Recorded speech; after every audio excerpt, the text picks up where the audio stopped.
What's up, everyone? Welcome back to another amazing episode of Campbell's Coins. In this episode, we're going to be talking about these new bills coming out of Utah called goldbacks. What are they? How can you get them? And what is my 2 cents on this whole thing? We're going to go over all of that and more coming up. Let's get started with what goldbacks are. Goldbacks were created by Goldback Inc. as the first local voluntary currency to be made of spendable and physical gold. In 2011, Utah state legislators passed the Utah Legal Tender Act, which recognized certain types of gold as currency in the state. Goldback Inc.'s response to this act was to create a way to make fractional gold into these nylon bills so people can spend them in everyday commerce. I call it nylon because I'm not really sure what the materials are other than the gold which make up these bills. And that is just the feel that I get for them. This particular one is 1 goldback and contains 1/1000th of a troy ounce of pure gold. It's very beautiful, has an amazing design, and of course is very shiny. And this is that yellow gold sheen on the back of this, and then it has the yellow gold with some green mixed in, which I think is nice for the one goldback. So these come in a variety of denominations. There is a 1 goldback, a 5, 10, 25, and 50 goldback denomination. A 5 goldback contains 1/200th of an ounce of pure gold. A 10 contains 1/100th of an ounce of pure gold. A 25 contains 1/40th of an ounce of pure gold. And a 50 contains 1/20th of an ounce of gold. So how can you get these? I've posted a link down in the description below to get one of these. As of October 20th, 2019, the link worked, and I was able to create an account, and they sent me one in the mail for free. I don't know if this promotion is still going on or for how much longer the promotion will last, but you can check out the link and find out if that's still going on. The only thing that you have to do is you create an account with United Precious Metals Association, UPMA. No payment is required. They just need a physical address and they need your email address. And so you can go ahead and create an account, and once you do that, you'll get a confirmation email to the email that you provided saying congratulations on creating this account. You don't have to do anything else, and they will automatically send you one of these, or at least while the promotion was going on, they sent one of these to the address that you had listed. United Precious Metals Association is also an avenue you can use to purchase more goldbacks if you desire, if you feel like this is a route you'd like to take. So according to Goldback's website, it costs $1,100 to take an ounce of gold and turn it into 1,000 goldbacks that contain an ounce of gold.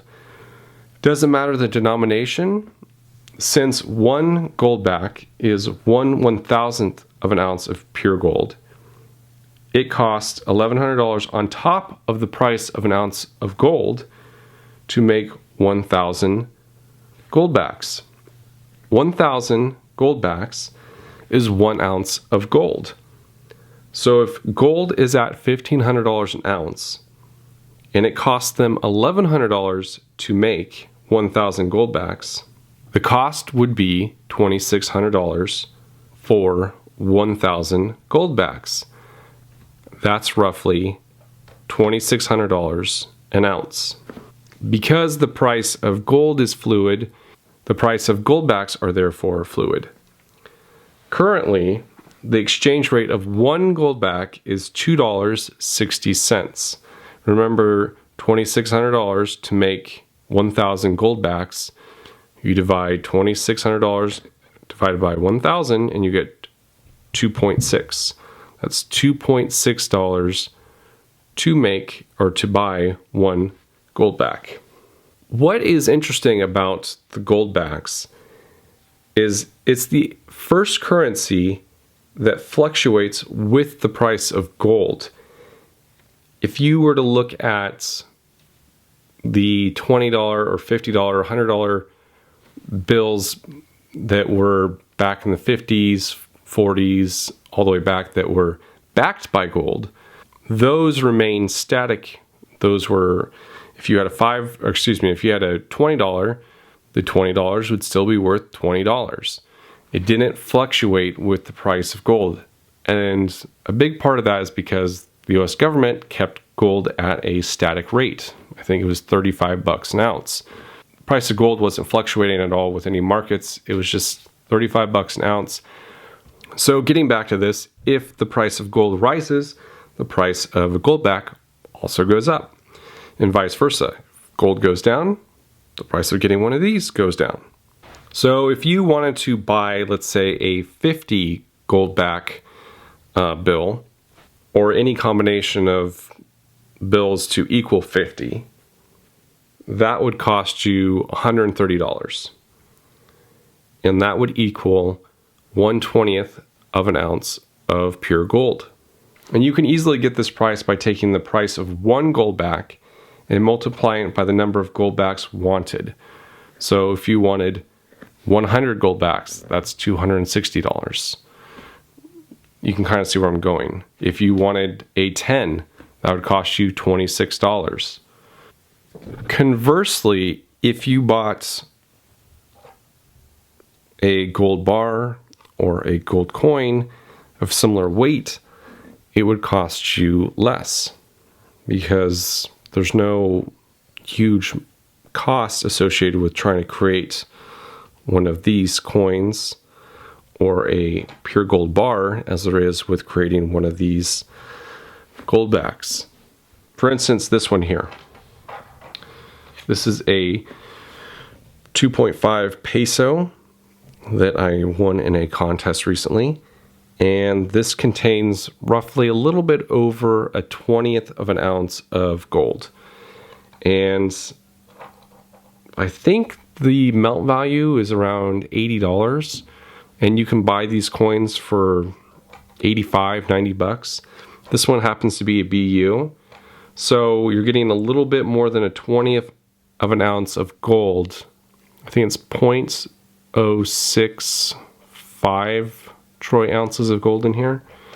So it's less than a 1/10 of an ounce, obviously, but it's a little bit more than a 1/20th of an ounce.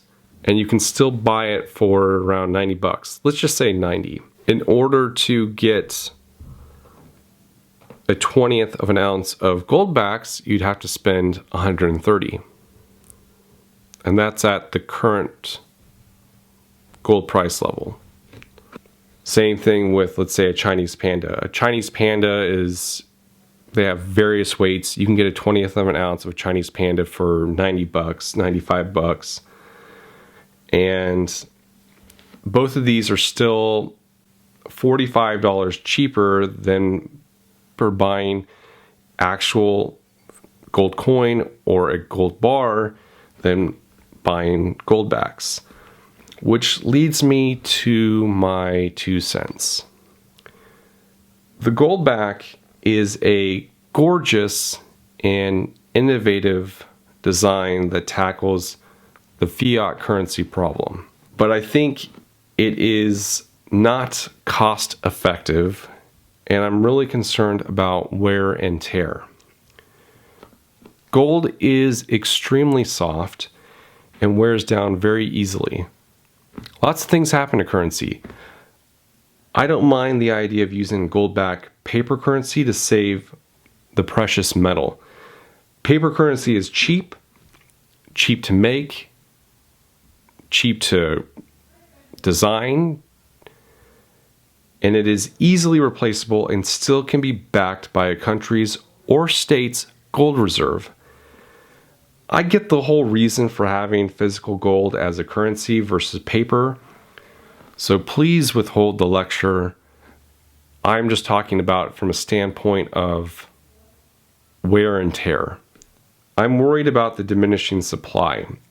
Look how much wear and tear our paper money goes through, and that is actually made of really durable cotton. What do you think would happen to these with heavy use? I understand the reason for the extra cost, and I get that a company has to do that in order to survive, but I think it's better and cheaper buying a gold bar or a gold coin of equal weight than to put your money into something like this. I think it's a very neat idea. I think it's out of the box type thinking that we haven't had in this realm at all. I think it's a very beautiful design.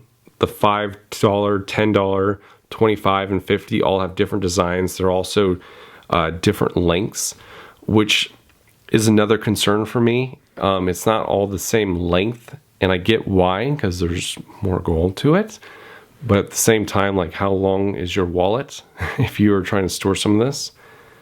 I don't know. I like the idea of it, but at the same time, I don't think it's very cost effective. It's not cost effective for stackers, and I just don't see this becoming a huge... Unfortunately, I don't see it becoming a huge phenomenon. I could be wrong, but I just don't... I think the demand is there, but it's just... this might not be the answer. As tough as it is for me to say, I don't see that going on further. So that is my honest review of the goldback. What do you think of this new currency? Go ahead and tell me in the comments below. Hit that like button if you like this video. Smash it if that's something you're into. Hit that bell and subscribe if you haven't already. Thank you so much for watching Campbell's Coins, and that is my 2 cents.